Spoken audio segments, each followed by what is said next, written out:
Violencia en adultos, mujeres, hombres y personas con discapacidad. La violencia de pareja íntima describe violencia física, violencia sexual, acoso o daño psicológico por parte de una pareja o cónyuge actual o anterior. Este tipo de violencia puede ocurrir dentro de parejas heterosexuales o del mismo sexo y no requiere intimidad sexual. La violencia sexual se refiere a la actividad sexual cuando el consentimiento no se obtiene o no se da libremente. Cualquiera puede experimentar violencia sexual, pero la mayoría de las víctimas son mujeres. La persona responsable de la violencia es típicamente un hombre y generalmente alguien conocido por la víctima. A nivel nacional, el 19.7% de las mujeres han experimentado violencia física alguna vez en su vida después de cumplir los 12 años. En los últimos años, 9.3% de las mujeres reportaron violencia física, representando el 11.8% de ellas, las adolescentes de 15 a 19 años. El agresor más común en los últimos 12 meses era el esposo o compañero. Hablemos sobre la epidemiología de la violencia en mujeres. En cuanto a la violencia de pareja, 1 de cada 4 mujeres ha experimentado violencia sexual de contacto, violencia física y o acoso por parte de una pareja íntima durante su vida. Más de 43 millones de mujeres experimentaron agresión psicológica por parte de una pareja íntima en su vida. En cuanto a la violencia sexual, 1 de cada 3 mujeres en los Estados Unidos experimentó alguna forma de violencia de contacto sexual durante toda su vida. 23 millones de mujeres han sido víctimas de intento de violación o violación completa en algún punto de su vida. De todas las mujeres víctimas de violación completa, el 41% informó que ocurrió antes de los 18 años y el 30% informó que su primera victimización ocurrió entre las edades de 11 y 17 años de edad. Hablemos ahora de la epidemiología de violencia en hombres. En cuanto a la violencia de pareja, 1 de cada 10 hombres experimentaron violencia sexual de contacto, violencia física y o acoso por parte de una pareja íntima durante su vida. 56% fueron víctimas de violencia sexual por contacto, violencia física y o acoso por parte de una pareja íntima antes de los 25 años. En cuanto a la violencia sexual, casi 1 de cada 4 hombres en los Estados Unidos experimentó alguna forma de violencia sexual de contacto en su vida. 1 de cada 14 hombres en los Estados Unidos fueron obligados a penetrar a alguien durante su vida. 1 de cada 38 hombres en los Estados Unidos fueron víctimas de violación completa o intento de violación en su vida. El 75% lo experimentaron antes de los 25 años de edad. Hablemos ahora de la epidemiología de violencia en personas con discapacidad. En cuanto a la violencia de pareja, las mujeres con discapacidad son más propensas a reportar haber sufrido una violación, violencia sexual que no sea violación, violencia física, acoso, agresión psicológica y control de la salud sexual o reproductiva por parte de una pareja íntima. Los hombres con discapacidad son más a reportar haber experimentado acoso y agresión psicológica por parte de un compañero íntimo. En cuanto a la violencia sexual, las mujeres con discapacidad tienen un mayor riesgo de sufrir violaciones. 2 de cada 5 mujeres víctimas de violación, es decir, el 39% de ellas, tenían una discapacidad en el momento de la violación. Los hombres con discapacidad tienen un mayor riesgo de experimentar violencia que no sea violación, como por ejemplo, ser forzados a penetrar, coacción sexual, contacto sexual no deseado y experiencias sexuales no deseadas sin contacto. 1 de cada 4 víctimas masculinas, es decir, el 24% de ellas, tenían una discapacidad en el momento de la victimización. Hablemos sobre los factores de riesgo para la violencia en adultos. Los factores de riesgo para la violencia contra la mujer en nuestro país se dividen en 4 esferas: la esfera individual, la esfera relacional, la esfera comunitaria y la esfera social. En cuanto a la esfera individual, podemos segmentarla en edad temprana, educación, exposición al maltrato infantil, salud mental y consumo de alcohol. Para la esfera relacional, podemos segmentar también los factores de riesgo en 2: múltiples parejas sexuales y los conflictos que existan dentro de la relación. En cuanto a la esfera comunitaria, destaca como factor de riesgo las características propias del vecindario. Y de la esfera social podemos segmentar los factores de riesgos en normas tradicionales de género, normas sociales que propician una violencia y las actitudes hacia la violencia.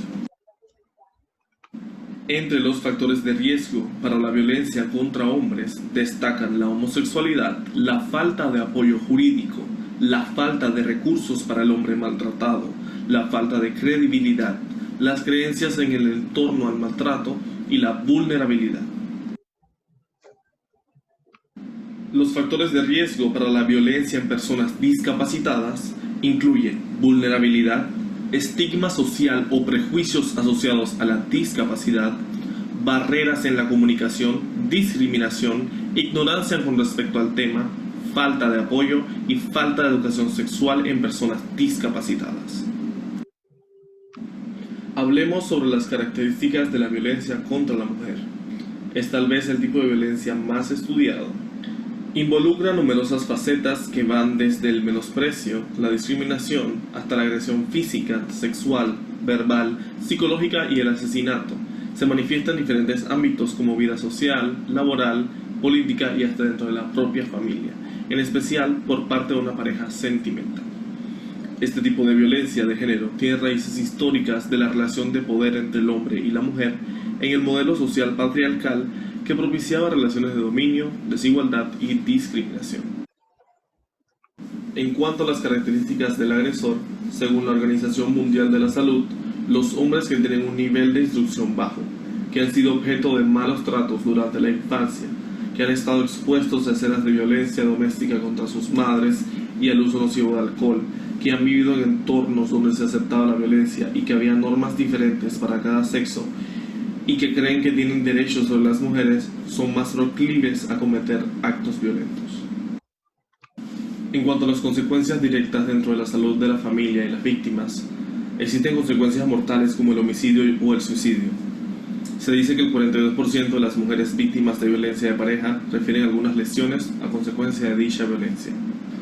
Existen además embarazos no deseados, abortos provocados, problemas ginecológicos e infecciones de transmisión sexual, siendo hasta 1.5 veces mayor la probabilidad de padecer infecciones de transmisión sexual, incluyendo el virus por inmunodeficiencia humana. Efectos directos sobre la salud mental como trastornos de ansiedad, depresión, lo cual lleva a aumento del consumo de bebidas alcohólicas, el estrés postraumático, insomnio, intento de suicidio y trastornos alimentarios. En la legislación panameña existen varias leyes que regulan la violencia contra la mujer, como la Ley 27 del 16 de julio de 1995, que introdujo por primera vez una normativa que tipificaba el delito de violencia doméstica y el maltrato al menor de edad como delitos de acción pública. La Ley 4 del 29 de enero de 1999, por la cual se instituye la igualdad de oportunidad para todas las mujeres. Ley 38 del 10 de julio del 2001, que reformó e introdujo algunos artículos tanto en el Código Penal como en el Código Judicial en materia de violencia doméstica y maltrato al niño, la niña y el adolescente. La Ley 14 del 18 de mayo de 2007, que adoptó el Código Penal de la República de Panamá y sus posteriores modificaciones introducidas por la Ley 26 del 2008, la Ley 5 del 2009, la Ley 68 del 2009 y la Ley 14 del 2010. La Ley 63 del 28 de agosto de 2008, que adopta el Código Procesal Penal e incorpora nuevas medidas especiales de protección a la víctima de violencia doméstica y otros delitos. La Ley 71 del 23 de diciembre de 2008, que crea el Instituto Nacional de la Mujer. Y por último, la Ley 82 del 24 de octubre de 2013, conocida como la Ley del Femicidio, la cual tipifica el delito de femicidio y sanciona los hechos de violencia contra la mujer. Hablemos ahora sobre las características de la violencia contra los hombres. Este concepto se utiliza para aglutinar la violencia intrafamiliar, la violencia del noviazgo, la violencia institucional, entre otros tipos de violencia. Es un problema social, ya que en cuanto a este tema, la atención es dirigida más hacia las mujeres y no es abordado con la importancia que amerita y es tratado como un tabú social por el rol social y de género estereotipado que ven a los varones como el sexo fuerte. Los varones son subrepresentados como víctimas y sobrerepresentados como perpetradores de violencia.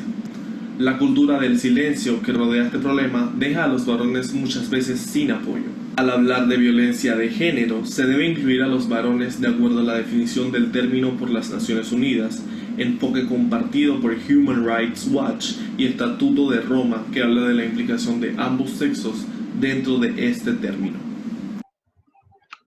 La violencia contra los hombres presenta características distintas a los otros tipos de violencia interpersonal y puede desarrollarse en situaciones como ataques o violación física o sexual contra un sujeto en prisión, prostitución forzada, explotación laboral, torturas en tiempos de guerra, tráfico de personas, acoso u hostigamiento en organizaciones masculinas, ataques homofóbicos hacia personas de grupos homosexuales, bisexuales y transgénero. Algunos autores también destacan conceptos como paternidad forzada e inferioridad dentro de la procreación como un tipo de abuso. Es importante destacar la violencia institucional y sistemática contra los varones avalada en muchos tribunales. Pueden ser condenados por negarse a realizar servicio militar. Hay una alta incidencia de suicidios dentro de dichos servicios militares obligatorios. La movilización forzada a frente de batalla con riesgo de muerte, mutilaciones o de terminar como prisioneros de guerra. En cuanto a las características de violencia a personas con discapacidad, los abusos en personas con discapacidad son más frecuentes que con el resto de la población y no se conoce el alcance real del problema, puesto que las denuncias son muy bajas, hay un subregistro. Las discapacidades pueden ser intelectuales, del habla, del desarrollo, entre otras, siendo estas una limitante para estas personas en caso de tener que defenderse cuando hay maltrato o abuso. En la mayoría de los pacientes discapacitados que sufren de abuso, tienen limitado acceso a pedir ayuda o de que hayan testigos. El abuso más común en esta población es el abuso sexual, maltrato y negligencia familiar y profesional. Este abuso puede estar dado por cuidadores, miembros de la familia, proveedores de transporte, parejas íntimas y asistentes de cuidado personal u otro tipo de proveedores de apoyo a la discapacidad. La detección de estos abusos en personas con discapacidad resulta más complicado, ya que ellos tienen dificultades para informar de estos hechos por limitación en la comunicación, sentimientos de culpa, amenazas de abandono, tolerancia de abusos o simplemente no reconocerse como un objeto de abuso. El abuso puede incluir lo siguiente: destrucción o quitar los dispositivos de movilidad de la persona, sea silla de ruedas, andadores, muletas, bastón. Negar el acceso y o uso de medicamentos recetados por alguien, obligar a tomar medicamentos contra su voluntad, obligar a quedarse con la ropa sucia, impedir acceso a los alimentos, tocar indebidamente a una persona mientras ayuda a bañarse y o vestirse, negar acceso a los recursos relacionados con la discapacidad de la comunidad y o citas de atención médica. En cuanto a la legislación panameña, la Secretaría Nacional de Discapacidad, el SENADIS, por la naturaleza de sus funciones establecidas en la Ley 23 del 28 de junio de 2007, se constituye en el organismo técnico que dentro de la estructura estatal le corresponde proponer la política de inclusión social para la discapacidad, las acciones pertinentes y las normas técnicas y administrativas para su ejecución, seguimiento y evaluación. Sobre la prevención de violencia de adultos jóvenes y adolescentes, es importante debido a que aproximadamente 13 jóvenes mueren diariamente debido a homicidios. El Centro de Control de Enfermedades de los Estados Unidos, o CDC, nos brinda varias estrategias que podemos implementar para prevenir la violencia en el adulto joven y en el adolescente. Entre ellas podemos promover entornos familiares que apoyen el desarrollo saludable, con programas de destrezas de crianza y relaciones familiares. Podemos proveer educación de calidad en los primeros años de vida, fortaleciendo preescolar principalmente, uniendo a la familia, fortalecer las destrezas de los jóvenes, como con programas universales basados en la escuela, conectar a los jóvenes con adultos que se preocupen por ellos y actividades asistenciales, como programas de mentores o programas extracurriculares, crear entornos comunitarios de protección, modificando el entorno físico y social, reduciendo la exposición a riesgos a nivel comunitario, intervenir para reducir los daños y prevenir los riesgos futuros, dando tratamiento para reducir los daños de la exposición a la violencia, logrando una alianza entre los hospitales y las comunidades. Sobre la prevención de violencia de adultos jóvenes y adolescentes, es importante debido a que aproximadamente 13 jóvenes mueren diariamente debido a homicidios. El Centro de Control de Enfermedades de los Estados Unidos, o CDC, nos brinda varias estrategias que podemos implementar para prevenir la violencia en el adulto joven y en el adolescente. Entre ellas podemos promover entornos familiares que apoyen el desarrollo saludable, con programas de destrezas de crianza y relaciones familiares. Podemos proveer educación de calidad en los primeros años de vida, fortaleciendo preescolar principalmente, uniendo a la familia, fortalecer las destrezas de los jóvenes. ¿Cómo?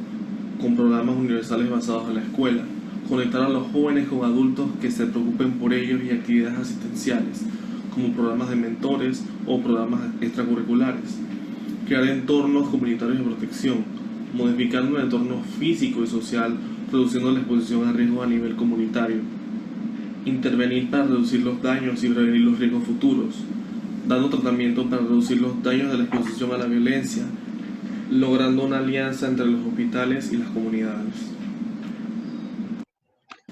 La prevención del suicidio es un tema importante en cuanto a violencia, debido a que muchos adultos han pensado o intentado suicidarse. Alrededor de 10 millones de personas adultas han pensado acerca del suicidio.